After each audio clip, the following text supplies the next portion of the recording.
You know, it still blows my mind that a movie like The French Connection, just so raw and gritty, winning Oscars, it wasn't just dreamt up in Hollywood. Right. It came from a real case. Real cops.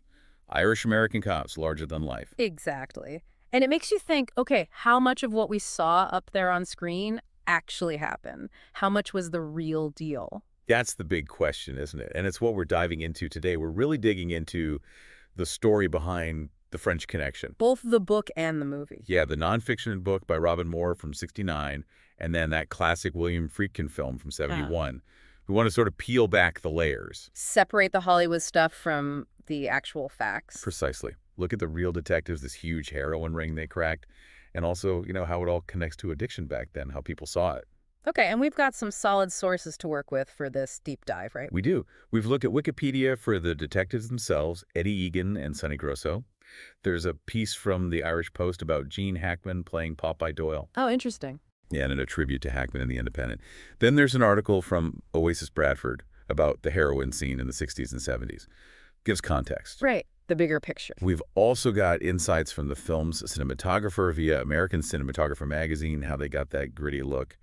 Plus, Spyscape has a breakdown of the true story. And an interview with the director. Yep, William Friedkin from the DGA, the Directors Guild. So, a good mix. So if you're listening and you're fascinated by how true crime gets turned into movies, or if you just want to understand more about that whole era, the drugs, the addiction, this should be good. Yeah, get ready. We're going to connect some dots, maybe find some surprising stuff along the way.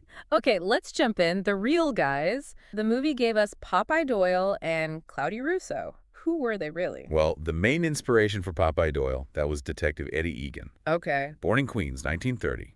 Tough upbringing, Irish-American, orphaned pretty young at 12. Wow. Served in the Marines. There's even this story, maybe not, about him playing AAA baseball for the Yankees for a bit. Really? Huh. What we know for sure is he joined the NYPD in '55. Yeah. And he made a name for himself.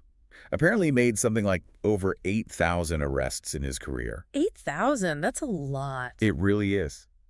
He was known as a guy who got results. And Popeye, that wasn't just the movie. Nope, that was his actual nickname. And from what you read, he definitely earned that tough guy image. Yeah, I saw that Irish Post piece mentioned Gene Hackman found him, what was it, having casual racism and a nihilistic attitude? Yeah, Hackman apparently observed that. Egan was, let's say, a complex figure. Effective, definitely, but controversial too. And he had another nickname, Bullets. According to his partner, Sonny Grosso. Yeah. Apparently, Egan wasn't shy about using his service revolver. Gives you a picture, doesn't it? Real hard-nosed, maybe bent the rules a bit. Seems likely. That kind of policing style. But then you have his partner. Sonny Grosso, the model for Buddy Cloudy Russo. Different background. Yeah, somewhat.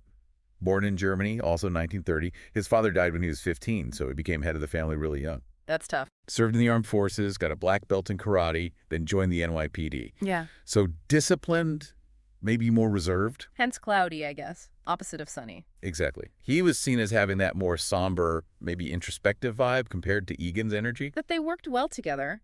Oil and water, but it worked. Apparently so. A really effective team in the narcotics squad. Both being Irish-American might have helped build that bond, too, in that environment. So how did this unlikely pair stumble onto something as big as the French Connection? Where did the first hint come from? Well, the Spyscape article says it was actually, kind of random. A tip-off. From who? Another cop. Surprisingly, an FBI agent. And they got the tip at the Copacabana nightclub, of all places. The Copa. Glamorous setting for a drug bust tip. Right, and that tip pointed them towards one specific guy. Pasquale Fuca. Patsy Fuca. Patsy Fuca. Doesn't sound like a global drug kingpin name. Not immediately, no. He just owned a luncheonette, like a diner, in Brooklyn.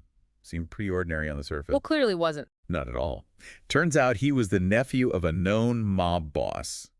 And he was the suspected link, the go-between, for this big deal with French heroin smugglers. Yeah. Coming out of Marseille. Marseille, France. So this was international from the start. Oh, absolutely. And you have to remember the context here. We'll get into more later. This huge amount of heroin was hitting the streets right when addiction was becoming a massive problem in the U.S. Right. So this wasn't just a couple of guys. It was a whole network. A major international ring. Involved people with connections, maybe even influence, in both France and the U.S. Any big names involved on the French side? Yeah, one really surprising one was Jacques Enjolras. He was actually a popular TV star in France. A TV star smuggling heroin. Allegedly, yeah. He was involved in the transport. And the amount they were moving, the first big seizure was 112 pounds of heroin. 112 pounds back then. A record at the time. Street value was estimated around $32 million in early 60s money. Just huge. How on earth did they move that much, sneak it onto a plane? Even bolder, according to Spyscape. They hid the heroin inside a car. A 1960 Buick. No way! Yeah. Packed it in there, then shipped the entire car over to New York on a liner. And Angel Vin, the TV star, was driving it, or involved how? He was the one who brought the car over. His story, apparently, was that he thought it was just filled with jewelry. Jewelry, right? Sounds a bit unbelievable. Doesn't it? A car full of jewelry. Okay, so where did the heroin itself come from? Turkey, Marseille? What was the route? The raw material, the opium, was grown in Turkey. Then it got processed into heroin in labs around Marseille. Oh, Marseille was a big hub then. A major hub, yeah, for production for trafficking. From there, it made its way across the Atlantic to New York. And back to Patsy Fuca's luncheonette in Brooklyn. That was the U.S. end. That was the key spot, yeah. His diner was apparently the cash drop point, paying for the shipments coming from France. So the cops, Egan and Grosso, they were watching this place. Intensely. NYPD, FBI running surveillance, watching who came and went, checking license plates of known underworld figures. Must have seen some interesting characters. Grosso talked about seeing guys arrive with suitcases, looking like they were full of cash, and leaving empty-handed. Pretty clear what was going down. And it wasn't just Patsy Fuca calling the shots, presumably. There were bigger fish. Definitely. The suspected ringleader, the top guy, was named Jean Jahan, nicknamed the Giant. John the Giant. Jean. Sounds formidable. Any background on him? This is where it gets really interesting. He was reportedly a personal friend of Charles de Gaulle, the French president. Charles de Gaulle. That's the story. And he'd supposedly been in the French resistance during World War II. From resistance hero to heroin kingpin? That's quite a trajectory. It is a respectable past, allegedly, but masterminding this huge drug operation shows how complex these things can be. So how did Egan and Grosso actually nail him? Prove the connection? The wiretap. That was crucial. They tapped Patsy Fuca's phone line. Old school police work. Yep. And those recordings caught Jahan himself talking about the drug shipments, discussing details. That was the direct link they needed. Got him. So then came the takedown, the busts. Yeah, it wasn't just one big raid like in the movies sometimes. Spyscape details a series of seizures, January, February 1962. Where did they make the grabs? Different spots. Brooklyn, the Bronx. They hit one load for 24 pounds, another for 73 pounds. Still huge amounts. Oh, yeah. And the estimate for the total haul from the whole operation across all the related busts was something like 246 pounds of heroin. Just incredible. What happened to everyone involved? Did they all go down? Patsy Fuca and his brother, Tony, they got prison time. Jacques Angelvin, the TV guy, he served time too. And Jahan, the Giant. He got away, fled initially to Canada, then back to Paris. And they couldn't get him extradited? Apparently not. The story goes that French authorities wouldn't extradite him, possibly because of his age by then, so the alleged mastermind walked. Wow. So the real story didn't have quite the neat ending. No, real life rarely does, right? Which, in a way, makes the journey to the book and then the film even more interesting. Right. How did this messy, dramatic, real-life bust turn into the story we know? Robin Moore's book first, in '69. Yeah, he chronicled the investigation. And then just 2 years later, Friedkin's film adaptation hit screens. But heavily fictionalized, you said. Definitely took liberties. Changed things for drama, for pacing. You have to in film. But the core, the inspiration, the characters, that was all Egan and Grosso. And Hackman and Scheider playing them? Popeye, Doyle, and Cloudy Russo? Did they meet the real guys? Oh, yeah. They spent serious time together. About a month, apparently, just riding around with Egan. Really? Just patrolling with him? Yeah, Hackman and Scheider seeing the job firsthand. Yeah. Trying to soak up the atmosphere, understand these guys. Did they pick up mannerisms, details? Seems like it. Scheider apparently even borrowed some of Grosso's personal stuff. His ring, his watch, even his off-duty gun, just to help get into character. That's method acting. Real dedication. It really shows their commitment to getting it right, doesn't it? And Egan and Grosso themselves, they weren't just watching from the sidelines during filming. No, not at all. They were hired as technical advisors, making sure the police stuff looked authentic, the vibe felt right. Did they get on camera too? They did. Little cameo roles. Egan actually played Hackman's boss in the movie Captain Simonson. Huh. That's great. His fictional self reporting to his real self, almost. Sort of, yeah. And the film itself, huge success, right? Took home a bunch of Oscars. Massive. Critically acclaimed, big box office hit, won Best Picture, Best Actor for Hackman, which was huge for him. Best director, too, right? For Friedkin. Yep. Friedkin, adapted screenplay, film editing.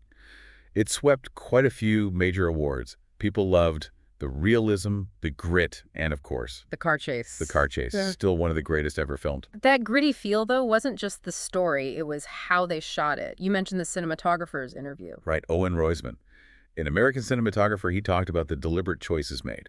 They shot in tons of real locations. How many? 86 separate locations across New York City. 86? That's insane. Producer Philip D'Antoni was really insistent on capturing the real New York.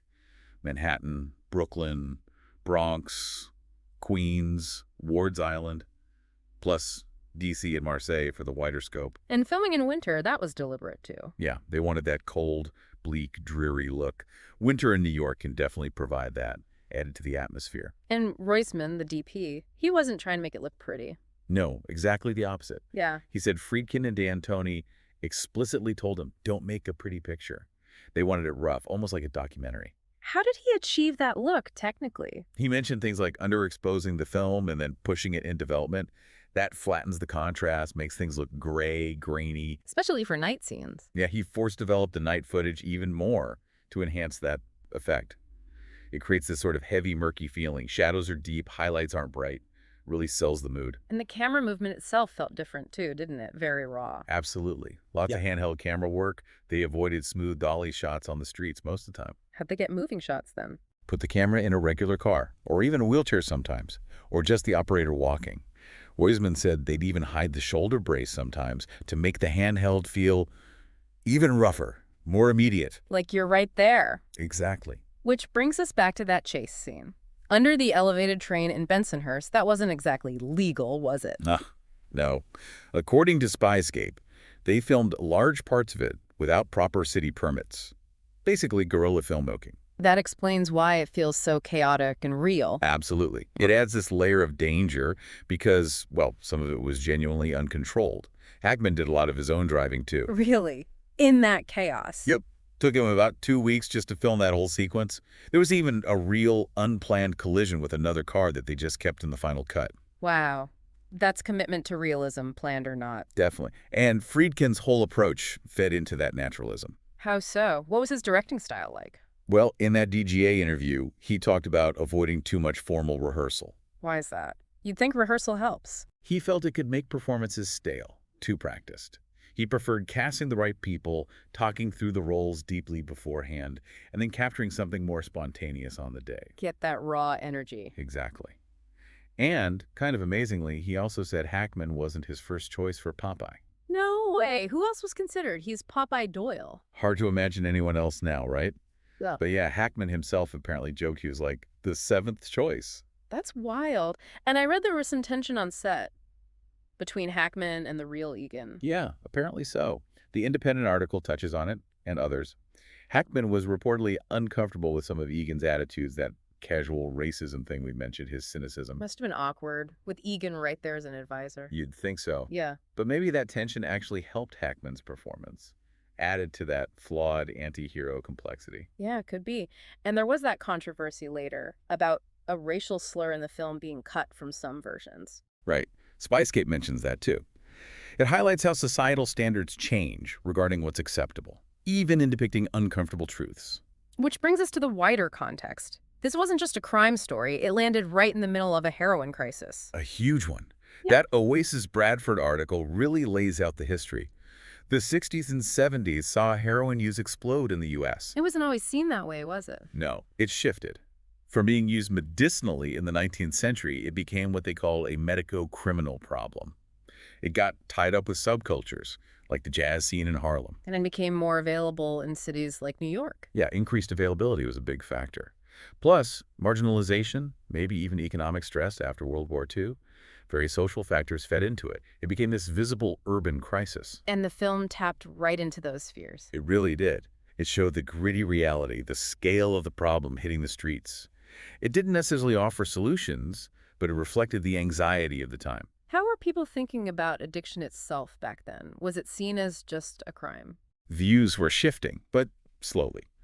Early on, you had some really extreme ideas. The article mentions calls for things like firing squads for addicts. Filing squads. Seriously. Shocking, right? Shows how little addiction was understood. It was seen more as a moral failing. But that started to change towards seeing it as a health issue.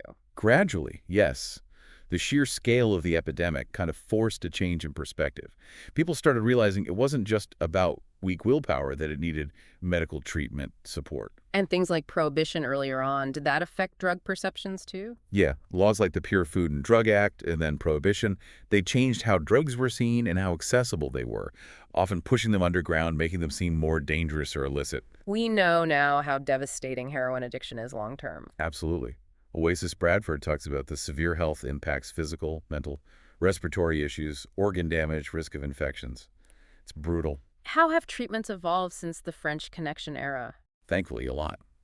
Now there's much more focus on prevention, on medically supervised detox to manage withdrawal safely. And rehab therapies. Yeah, lots of different approaches used in rehab now. CBT, DBT, cognitive behavioral therapy, dialectical behavior therapy, even things like art therapy. Plus, a big emphasis on aftercare, ongoing support to prevent releaks. It's treated much more like a chronic health condition. A very different world from the one Egan and Grosso were policing. Speaking of them, what happened after the NYPD?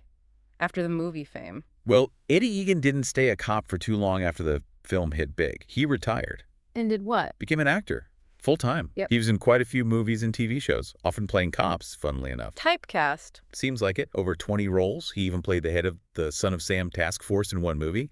Eventually moved down to Florida, passed away from cancer in 1995. And Sonny Grosso, did he go into acting too? Not acting, but Hollywood, yes. He retired from the NYPD in '76 and became a really successful producer. Oh, wow. What did he produce? He was involved in some big TV crime dramas like Kojak and Beretta. He actually really changed the game for technical advisors in Hollywood, made it much more professional. So he used his police experience behind the camera. Exactly. Formed his own production company, Grosso Jacobson Productions. Yeah. Stayed in the business right up until he passed away in 2020. So they both found second acts really leveraging that French Connection fame. In very different ways, yeah. Okay, so wrapping this up.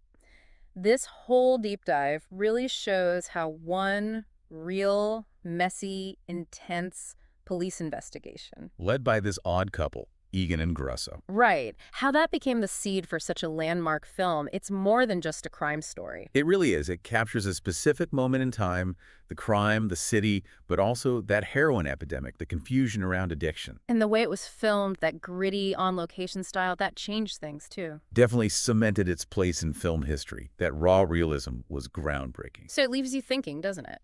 About how true stories get told in movies. Yeah, how accurate are they usually? Especially with crime, which often gets sensationalized. And how does that affect how we, the public, see serious things like drug trafficking or addiction? Does the drama distort reality? It's a good question. What's the responsibility of the filmmaker when they're adapting a true story? Balancing entertainment with accuracy, especially with sensitive stuff. Well, hopefully for everyone listening, this deep dive scratched that itch about the real story behind the French Connection. Yeah, seeing how the reality and the fiction weave together is fascinating. Gives you a real window into that time, that place. And definitely leaves you thinking about how these events and how they're shown stick with us.